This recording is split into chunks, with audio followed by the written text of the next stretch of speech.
انت معايا ولا جايب النهارده؟ وجه ميعادنا النهارده مع معلومة جديدة وكمان مهمة ومفيدة.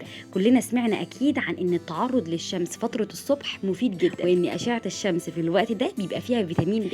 الحقيقة العلمية بقى بتقول إن أشعة الشمس ما فيهاش فيتامين د ولا أي حاجة، ولكن أشعة الشمس فوق البنفسجية بتحفز الجلد على تحويل الكوليسترول اللي في الجسم وبتحوله لفيتامين د، لأن فيتامين د هو الفيتامين الوحيد اللي بيتصنع جوه الجسم. كمان حقيقة علمية بتقول إنك لو عرضت دراعك لأشعة الشمس من فترة من ل10 ل 15 دقيقة كأنك أخدت كل احتياجاتك من فيتامين د لمدة أسبوعين على الأقل. كمان مهم جدا إنك تراعي إنك تتعرض لأشعة الشمس في الفترة ما بين 9 الصبح ل 11 الصبح، هي دي الفترة المسموح بيها علشان تقدر تستفاد منها. كمان التعرض للشمس في الوقت ده بيبقى لازم يبقى مباشر، يعني ما تبقاش قاعد ورا إزاز شباك أو ما شابه ذلك. كمان ما ينفعش إنك تحط أي سان بلوك عشان تحمي جلدك، لأنه كده أنت مش هتستفاد منها. وبكده تكون خلصت معلومة النهاردة. استنونا في حلقات أقوى بكتير، وسلام عليكم.